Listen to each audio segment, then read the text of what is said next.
ETF index mutual funds నేర్చుకుని stock మార్కెట్లో రాణించాలనుకుంటున్నారా? వెంటనే ఈ నెంబర్కి కాల్ చేయండి. సుమన్ టీవీ ప్రేక్షకులకు నమస్కారం. ఈ మందడి కృష్ణారెడ్డి ఎనలిస్టు మీతో మాట్లాడుతున్నారు.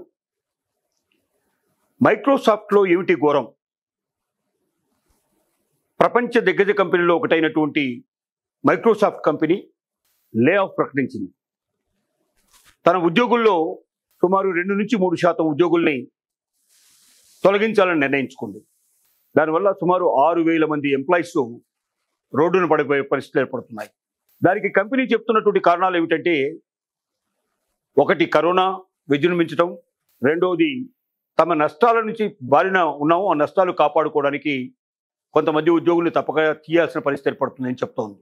గతంలో కూడా మరి ఒక్కొక్క కంపెనీ మెల్లగా ఆర్టిఫిషియల్ ఇంటెలిజెన్స్ని ఉపయోగించుకుంటూ క్రమక్రమంగా ఉద్యోగుల్ని తగ్గించడానికి ప్రయత్నం చేస్తూ ఉంది. దాంట్లో టెక్ కంపెనీలన్నీ ముందుకు వస్తున్నాయి. ప్రతి కంపెనీ వేలాది ఎంప్లాయీస్ని సంవత్సరంలో ఒకసారి కాదు 2-3 దఫాలుగా తీసివేయడానికి ప్రయత్నం చేస్తున్నాయి. ఈ రకంగా పోతే కొన్నాళ్ల తర్వాత సాఫ్ట్వేర్ కంపెనీస్లో ఉద్యోగాలు దొరకడమే కష్టమయ్యే పరిస్థితి ఏర్పడేటట్టుగా ఉంది. ప్రపంచమంతా అటే ప్రయాణం చేస్తుంది.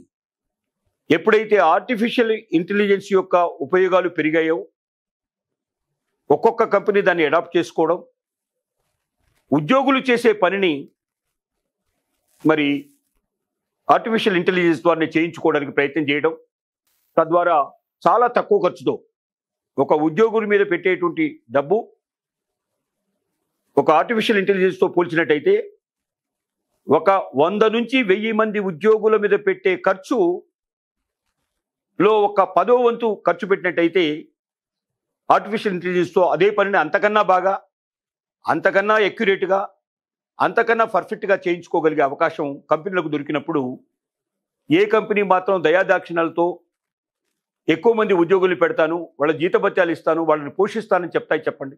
అందువల్ల ప్రతి కంపెనీ కూడా ఎక్కువ లాభాలు సంపాదించాలంటే ఖర్చు తగ్గించుకోవాలి.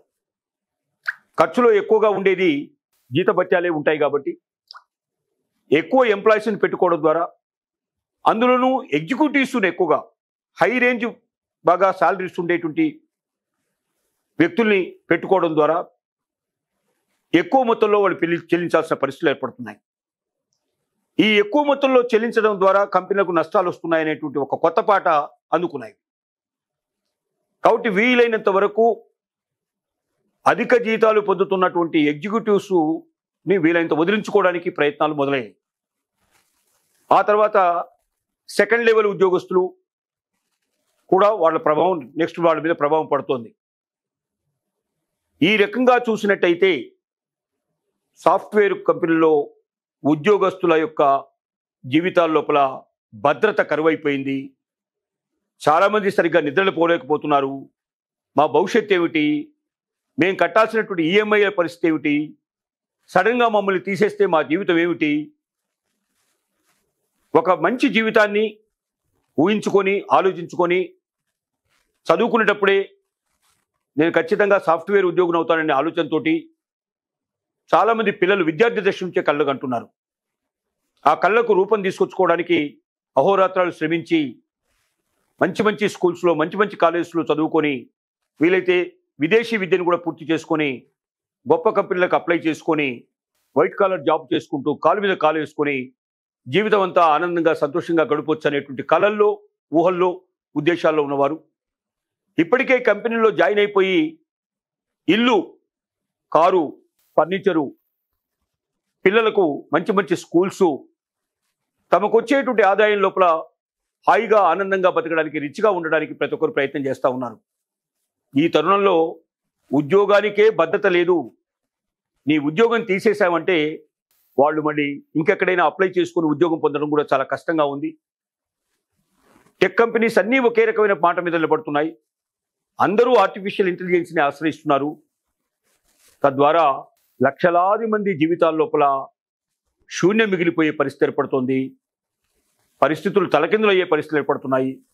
ఎంతమంది దీన్ని తట్టుకొని నిలబడుతారో తెలియదు. వెంటనే వాళ్ళంతా కూడా మానసిక నిపుణుల్ని ఆశ్రయించాల్సిన అవసరం ఉంది.